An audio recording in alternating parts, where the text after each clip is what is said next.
صبر زميل المنذري elimu kwa dalili. حديث جابر وعن جابر رضي الله تعالى عنه جابر بن عبد الله بن عمرو بن حرام أن رسول الله صلى الله عليه وسلم قال من لقي الله لا يشرك به شيئا دخل الجنة. yoyote atakayekutana na Allah na hamshirikishi Allah na kitu chochote ataingia peponi.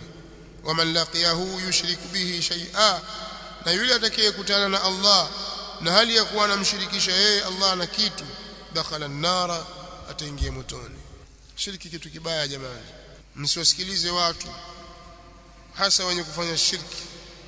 Wanataka kundi la watu kupitia shetani anawatumia wao, wanawaambia bwana msikubali, msiwasikilize waongo, hata wao pia kumbe hata wao basi twendeni. Wanafanya shirki kwa sababu, kwa maana kwa eti kwa madai ya kwamba watu wote wanafanya hiyo shirki. Ni ipi hukumu ya mwalimu ambaye anawafundisha wanafunzi itikadi hii ya kwamba mwanadamu alikuwa ni sokwe? Na ni zipi nasaha zenu? Kwa tunasema hii ni itikadi ya batili, itikadi ya kufuru, ya kupingana na al-Qur'an al-Karim, kwa sababu Qur'an imeweka wazi kabisa asili ya kuumbwa mwanadamu kutoka mwanzo mpaka mwisho. Asili yake ni ipi? Ameumbwa kutokana na nini? Mwanadamu wa kwanza ni yupi? Kwa hiyo wewe ukiwa wazungumza wapingana na Qur'ani na uhalisia ulivyo na ushafahamu, basi ujue kwamba unabeba mzigo mkubwa wa madhambi wa kuikufuru Qur'an na kupingana na yale aliyoeleza Allah subhanahu wa ta'ala.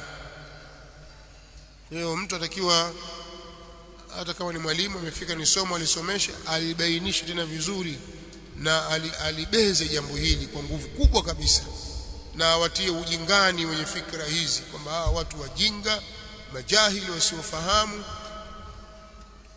Azungumze kwa lugha ya kulikebehi jambo hili, sawa? Si jambo zuri. Na hata kama katika mtihani utakuja kwamba asili ya mwanadamu alafu ikatajwa sokwe sio nini, uchague pale ikawa sokwe, sawa? Wewe taja ile ilikuwa asili ya kweli, kosa swali hilo. Kosa kwa nini? Kosa swali moja, tafuta nini kwa? Alafu inaonekana nchi nzima wanafunzi wote swali hilo wamekosa, itakuwaje? Kila atakaoulizwa sokwe no. Lakini watu wapenda dunia, shekhi, mtu yuko tayari kujibu sokwe ndio, akachagua sokwe, ajua kwamba huu ni uongo, inapingana na Qur'ani, lakini ndio kashapatia. Na maswali kama hayo ya kipuuzi huwa hayaachwi, kila mtihani itakuja, ili mradi mjibu vile wanavyotaka wao. Hata wao wenyewe wajua kwamba huu ni uongo, wao wenyewe sio kama wajui. Lakini si kwa nini? Si kwa sababu gani? Wallahu a'lam. Mitaala ya ajabu kabisa hii, ni mitaala ya mkoloni ndio waleta mambo haya. Kwa hiyo watu wasome tauhid, wakisoma tauhid na Qur'an hawezi kukubali ujinga kama huu, au itikadi ya kwamba asili ya mtu mweusi ni laana, aliolaaniwa Kanani ambaye atokana na uzao wa Ham. Sasa kosa kalifanya mtu mwingine, maana yake wanasema kosa kalifanya Ham, vipi alaaniwe Kanani ambaye sasa ndio upatikana uzao wa watu weusi? Mnifahamu?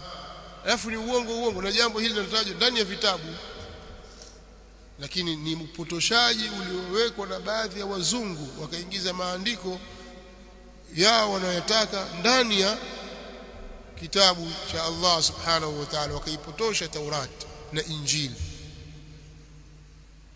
Kwa katika vitabu vya Wakristo ndio kuna asili jambo hili, akikebehiwa mtu mweusi. Wanaochuoni wa Kiislamu wote wamelikataa hili, na Mtume sallallahu alaihi wasallam amelisema wazi, la fadla li arabiyyin ala ajamiyyin, kadhalika la fadla liman ajamiyyin ala arabi, sawa? hakuna fadhila yoyote kwa mtu Mwarabu juu ya mtu Mwajemi na Mwajemi juu ya Mwarabu, wala hakuna fadhila yoyote kwa mtu mweupe juu ya mtu mweusi, wala mtu mweusi juu ya mtu mweupe. Kwa si laana.